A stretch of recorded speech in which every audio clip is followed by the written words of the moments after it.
If you're planning a new small workshop or want to make better use of an existing space, I'm going to take you through the good, bad, and downright ugly of my single car garage. Plus, I'll point out all of the tips and tricks I've learned to strategically cram in as many tools as possible. My single car garage measures 12 by 22 feet, and something very important to keep in mind is this space is over 4 years in the making. If you're just getting started, don't feel like you need to do it all at once. And to help better make that point, these are some early pictures of this same garage when I first moved in. Your shop is going to evolve over time, but you can ease those transitions with one simple practice. Nearly everything, other than the outfeed table and the miter saw station, is on casters, which is very important in a small space. But just because you can move something doesn't mean you want to be constantly shuffling tools around. And I'm going to show you some examples of that throughout. Now, if you're looking for a starting point to lay out your tools, I'm a believer that every small shop should have at least one dedicated walkway and some open floor space to play Tetris or assemble a large project. All right, the neighbors are starting to look at me weird. I'm going to shut the door now. Unfortunately, collecting shavings and chips is part of the woodworking equation, and this is one of 3 machines that I use for dust collection. It's really not located in the perfect spot, but I really don't have anywhere else to put it. I am certain of one decision though. If you're in a smaller space like this one, tools are going to be shifting around often, so there's no need to deal with the cost and the hassle of hard plumbed-in PVC pipe for dust collection. Just get one of these flexible hoses and you can add a quick release attachment and move it from tool to tool. Now, unless you have an extra 220 line in your shop, you're going to be limited to 1.5 horsepower motors for your dust collector. The good thing is, there's really never more than one tool going at a time in a shop like this, so it more than gets the job done. This area is what I like to refer to as the land of misfit toys, and it's not specifically the function of these tools, it's more how they're stored. This drum sander, for instance, gets in the way all the time. If you want to play a fun little game of where's the drum sander in my videos, it's generally not in the background, which means I've wheeled it out into the driveway because it messes with the infeed of my table saw. After 2 years of owning it, I've actually decided I'm going to sell this once I work up the courage because I really just want the extra space back. And I think there's a good lesson here. Just because something is mobile, it doesn't actually mean you have room for it, especially if you're going to spend more time moving it around than actually using the tool. While I don't use my bandsaw as often as I would like, the good news is it doesn't prevent me from operating another tool. And I've used a lot of different bandsaws. This one performs really well for the price. My biggest headache, other than me bashing into this damn rod all the time, is my kids pretending they're driving a car using the tracking wheel, hence my expensive childproof solution. Now, unless you're going to be doing a lot of resawing, this is just not a necessary tool for the average beginner starting out. In the spirit of maximizing space, tucked away in the corner behind my bandsaw is a trash can, which is a very underrated shop accessory. Caitlin Clark! Ugh. And I hope this goes without saying, but walls are a prime storage location, especially in a small space, so I hang my track saws and other odds and ends in this corner. Prime floor space is also greatly important in most shops, and that prime location should be dedicated to a table saw. It doesn't matter if you have a cabinet style saw like Darth Blader here or a job site saw. What's important is placing this in a spot with plenty of infeed and outfeed. I have at least 8 feet in both directions. And since everything to the right of your saw is dead space, I would advise pushing it up against the wall. I do store my 3 most used table saw jigs on said wall, including our good friend Han Solo for easy access. My favorite upgrade I've made to the saw are these GSM stock guides. I really can't say enough good things about them, especially if you're going to be working with a lot of sheet goods. An upgrade I'm lukewarm on is moving my standalone router table into the wing of my table saw. Now, it did free up floor space, but for whatever reason, router tables scare me much more than the handheld routers, even though that makes no sense at all. But it's not a tool I use very often, nor do I think any beginner needs to prioritize the budget for one. Moving along to the left side of the shop, and the easiest way to sum up my feelings would be, sometimes it may be good, sometimes it may be shit. On a positive note, I have a nice mix of tools and storage space, like this drill press cart that is mobile and has enough room for 4 drawers below. Are some of the drawers in utter catastrophe? You bet. Do I leave projects unfinished for 2 years at a time? Expert at that, but try as I might, I can't change who I am. Now, as far as the drill press itself, I get asked all the time if I would recommend it, and here's the deal. I don't use a drill press that often in my shop, but when I need one, I'm happy it's here, so I think it's a nice, cheap option that more than gets the job done. I just don't feel terribly qualified to rate this tool. If you're new to the woodworking world, I'll let you in on this weird debate. Pegboard versus French cleats. It's like, is a hot dog really a sandwich? And people have a lot of built up anger towards pegboards. And I agree with them on the cheap stuff, but I find the metal pegboard to be quite awesome. I like to make custom holders for things like drill bits with scrap woods, and then you can embed magnets onto the back, which holds it all in place. Double bonus because you can stick anything with magnetic bottoms to the pegboard without needing a specific home, or you can use rare earth magnets for items like rules. A super secret bonus tip here, I bought these from a website called cheappegboard.com, and it sells dents or ding pegboard for half price, and it's worth checking out if you want to save a couple bucks. They even have accessories like these shelves. And speaking of, I really don't have a logical explanation for keeping more than 2 push pads available. I mean, the shop supervisors don't even have thumbs. Now, the one downside to pegboard, even the metal stuff, is it's not great for really heavy items, which is where French cleats come into play, and I'm going to show you more of that later in the tour. My advice, every storage solution has its pros and cons, whether it's drawers, pegboard, or French cleats. Don't be afraid to use them all. Now, it is true that shops are always evolving, and part of the nature of small shops is that you might need to move a tool to use it. However, I'm a big believer that it's in your best interest to move your biggest tools as infrequently as possible or not at all. Like my joiner. This is an 8-inch model. It is outrageously heavy, and even though I have an aftermarket mobile base on it, it never moves. So strategically place your tools like a jointer or a cabinet saw in a spot with the most infeed and outfeed space. I did buy Job of the Cut new about 4 years ago, and I've been really happy with the performance.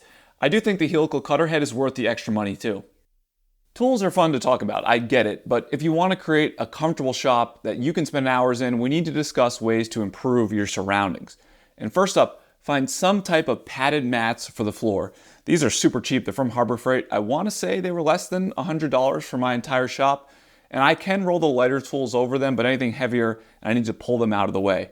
I can't stress how much of an improvement this will make for your knees, and it can help protect tools and work pieces when they are dropped. Equally important is lighting, and I get asked about what I use frequently. Don't try to build in a garage with a single overhead door light. Here, I'll give you an example. Look how dark that is. Now on my ceiling are 8 of these cheap LED lights that I got from Amazon that you hook together. Even a dummy like me had no problem getting them up. There's actually 3 that are unplugged because it was so bright I needed sunglasses to work in here.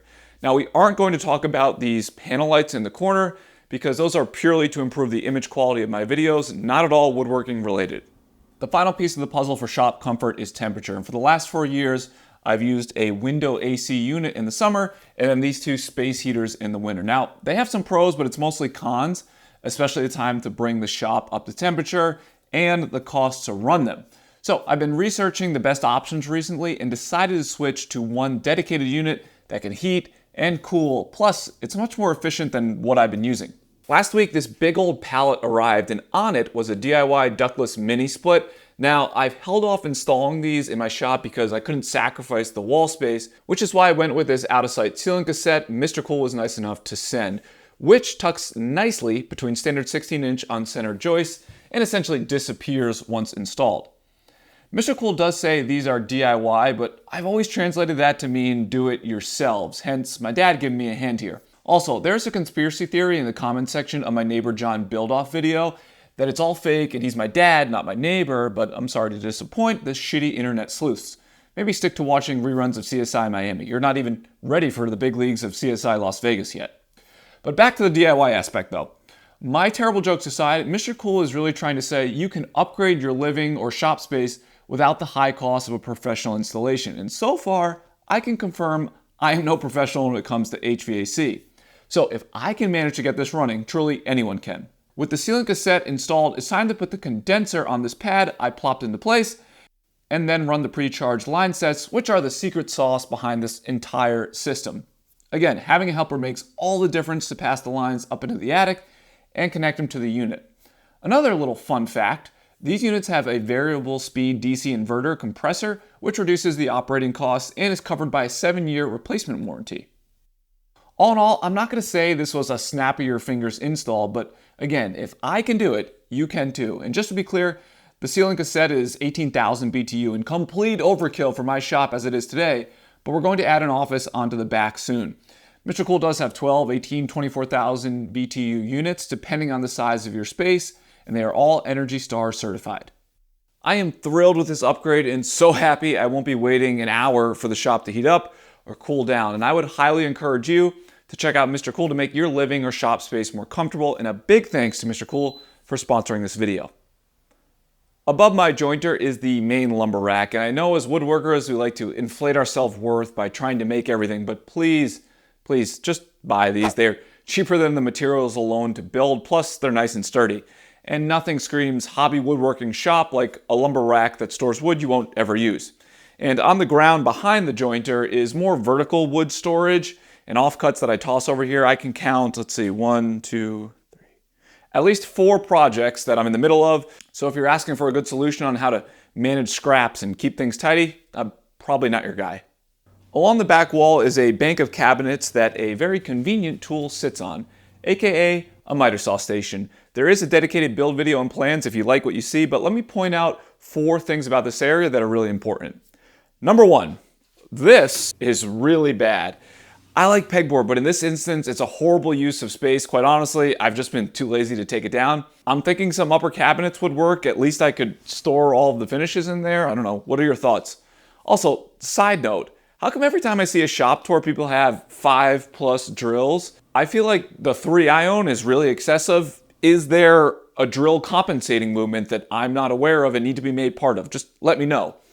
I do, however, like to keep my jigsaw, the multi-tool, glue, sandpaper, all those things in an easy-to-reach spot. Number 2, as far as my actual miter station, the saw is a 12-inch Bosch, and the big advantage to this model is the space saving from the articulating arm. I do have the saw connected to a dedicated shop vac hidden in this lower cabinet, and it's just a cheap, rigid Home Depot purchase that's hooked up to an auto on-off switch. The tool goes on, then the vacuum, and it's a nice upgrade for around $30. What you don't want to do is use the shop vac without a filter bag because mine is caked in dust, and that significantly reduces the airflow.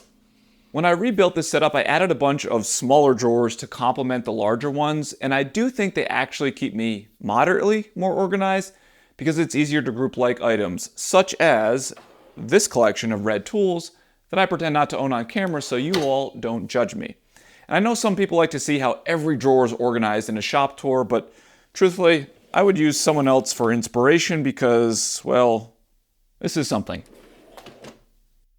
Third point, my previous miter station had an MDF top, and despite 67 coats of shellac, it still got some water damage, hence the plywood with the black laminate on the rebuild. While we're up here, this leads us to a fun surprise. Almost 1 year ago, I showed an initial prototype of a new stop block I was designing with my buddy Izzy Swan. And 12 months later, we have a final prototype before this heads to manufacturing. And all of the features that we initially promised, including a flip stop, sight glass, and a micro adjust that moves the stop and the viewfinder together, have been delivered. And the best part is, because this pivots, it can be used in a fenceless or fence setup like on your crosscut sled. Again, this is just a 3D printed prototype. The for sale version will be a combo of aluminum and some other sturdy materials. Now, if you want to be notified as soon as this is available for sale, I left a link in the description below, and this will help us gauge demand, so a big thank you in advance to everyone who signs up. Number 4, tucked conveniently under my saw is the DeWalt planer, and it's a great example that not all storage under tools needs to be drawers. Storing a tool under a tool will open up floor space in your small shop. Now, this is the second DeWalt 735 that I've owned, and I bought both used, and I upgraded to my current because it had a helical head. Like the jointer, if you're going to be doing a lot of milling, it's worth shelling out the extra cash for the special cutter head.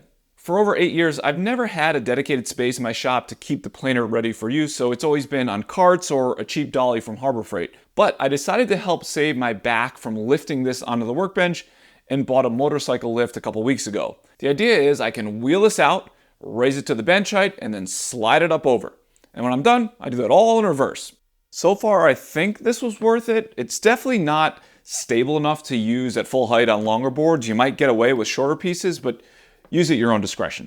While we're over here, time to chat about this workbench that doubles as an outfeed table, a vise, occasional bed, stool to reach the ceiling. The list really just goes on and on. But the point I'm trying to make is when you're in a small space, consider how to design and build multi-purpose functionality into everything you can, like leaving the space open below the miter saw for another tool, or routing in these dovetail grooves along the side.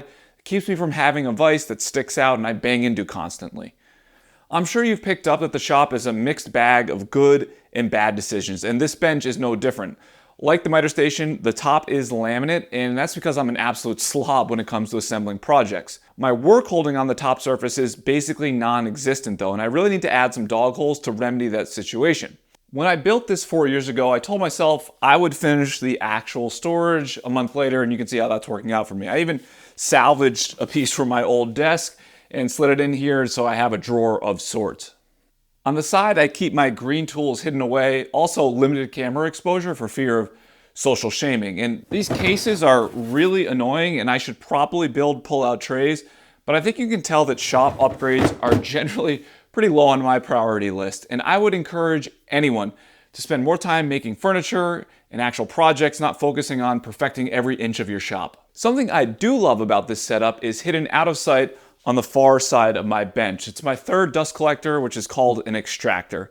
But the magic is how I use this, because it's connected to a series of hoses that are mounted on my expertly designed boom arm. And this is by far my favorite thing in the shop. I can connect it to my blade guard on the table saw, my smaller handheld tools like a circular saw or sander. And another surprise is the majority of the dust lands in a cyclone separator that's also tucked away along the side of the wall. And emptying that is just much easier than the bags in my extractor. Recently, I 3D printed a holder for my sander, so rather than keeping it in that annoying case, it's ready to go on my boom boom. Which brings us to another critical point about setting up a small workshop. Almost every shop tour I've ever watched talks about optimizing your workflow to move as quickly from one task to another in the middle of a project, such as storing your lumber above the miter saw, because that's the first tool used when breaking down wood, or keeping the jointer and planer next to one another because they work in tandem to mill boards. My lumber isn't above the miter saw, but I can take 2 steps that way. And like I said earlier, there's no room for the planer to be left out. In a small hobby shop, workflow is just nonsense. Don't sacrifice better storage on big tools to feel like you might be saving 45 seconds over the course of a project. Plus, we do this for fun, not to be as efficient as possible. I don't think it's the exact same idea, but I've also heard a lot of people refer to how you store tools using the first order of retrievability. I'm not entirely sure what that actually means, but I think it can be boiled down to common sense. Keep items like pencils, squares, tape measures, your clamps in easy to reach places. Even if they end up being scattered around the shop, it's better than tucking them away for the sake of flow. You see, I got myself all worked up that I almost forgot to show you an instance where French cleats are far superior to pegboard. Clamps. They are really heavy, and they generally require custom storage like these plywood racks, unless you want to pay a lot of money for something from a manufacturer. Start with pipe and trigger clamps, and once you have some extra money to burn, parallel clamps are preferred, plus they'll help you fit in on YouTube. Every shop has unique space and personal limitations, but by applying these general principles, you will have a garage, basement, or shed full of more tools than you know what to do with soon enough. We'll see ya.